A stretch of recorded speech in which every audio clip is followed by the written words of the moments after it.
Ukraine में युद्ध के बीच अमेरिका में ट्रंप ने बाइडेन के खिलाफ सियासी युद्ध छेड़ दिया। 24 फरवरी के बाद दुनिया का सियासी समीकरण ऐसा बदला कि वो दो धड़ों में बढ़ गई। दो महाशक्तियों यानी कि अमेरिका और रूस की तनातनी ने बाकी देशों पर यह दबाव बनाना शुरू कर दिया कि वो किसी एक को चुने। लेकिन इन सब के बीच अमेरिका में अलग ही सियासी खेल चल रहा है और ये खेल खेल रहे हैं वहां के पूर्व राष्ट्रपति डोनाल्ड ट्रंप।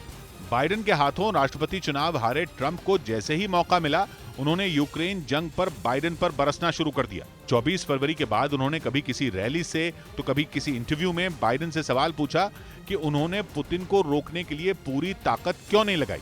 अमेरिका के ग्रीनवुड में हुई रैली में भी उन्होंने बाइडेन को इसी बात पर घेरा, जहां उनके पीछे बैठे लोग सेव अमेरिका लिखी हुई तख्तियां लिए नजर आए। एक रिपोर्ट में दावा किया गया कि इस रैली में ट्रंप ने कहा कि अमेरिका की सत्ता में बैठे लोग नाकारा हैं। यही नहीं, ट्रंप ने यह तक बोल दिया कि बाइडेन की सरकार बनने के 16 महीनों में अमेरिका को इतना नुकसान हुआ है जितना वहां के 5 सबसे खराब राष्ट्रपतियों के शासन में नहीं हुआ होगा। ट्रंप के ये तेवर नए नहीं है। 27 फरवरी को यानी जंग शुरू होने के तीसरे ही दिन उन्होंने इस मुद्दे पर बाइडेन पर बरसना शुरू कर दिया था और बाइडेन को मूर्ख तक बोल दिया था। Real problem is that our leaders are dumb.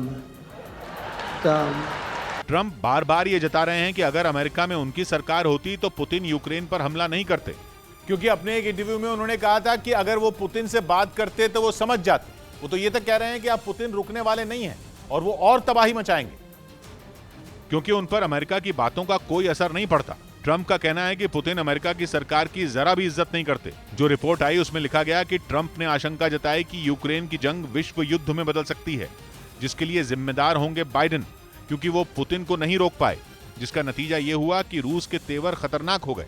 कहा जा रहा है कि अमेरिका के चढ़ाने पर ही यूक्रेन ने रूस को आंखें दिखाई, क्योंकि उसे लगा कि वो नेटो में शामिल हो जाएगा। लेकिन ऐसा हो नहीं पाया और पुतिन ने यूक्रेन पर हमला कर दिया, जिसके बाद बाइडेन पर सवाल उठने लगे और इस आग में ट्रंप ने भी हाथ सेकने शुरू कर दिए।